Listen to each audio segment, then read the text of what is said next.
Because it's International Women's Day, I want to tell you about the most decorated female soldier of all time, Milunka Savic. The French used to call her the Serbian Joan of Arc, and she's literally a real-life Mulan. The year was 1912, Milunka was in her early 20s, and she was the oldest of 4 kids. The First Balkan War broke out where Serbia, Bulgaria, Greece, and Montenegro basically banded together under one army to rid the Balkans of the remainder of the Ottoman Empire, which had controlled the region for hundreds of years at that point. Her younger brother was drafted to the army, but he was suffering from tuberculosis, so to spare him, she cut her hair, put on men's clothing, and took his place in the army. She pretended to be a male soldier and very quickly made a name for herself. She won her first award for successfully targeting the Ottoman soldiers with grenades and was very quickly promoted up the ranks of the army to corporal. But she was injured in the First Balkan War, and when they went to go treat her chest wound, they realized she was a woman. And instead of transferring her to the nursing unit to be a nurse, her commanding officer realized what an asset she was on the battlefield and basically let her stay on as a soldier. She then went on to serve in World War I, where she became really well known for single-handedly capturing 23 Axis soldiers with her grenade-throwing technique. And for her service in both wars, she became the most decorated female soldier of all time. She received the French Légion d'honneur twice, the highest award you can receive in France,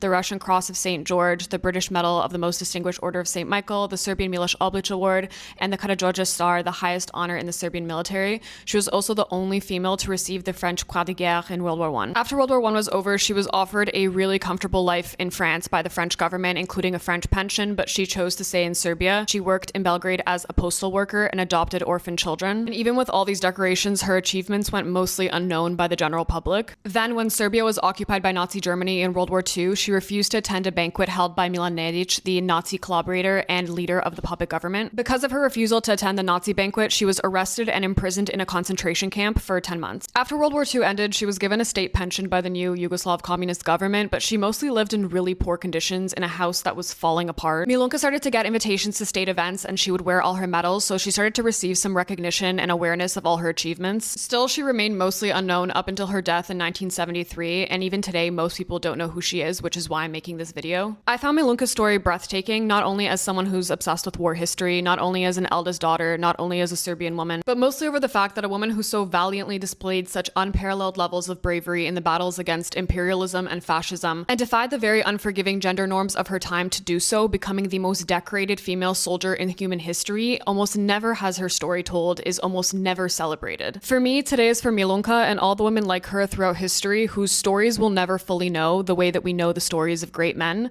because they were women.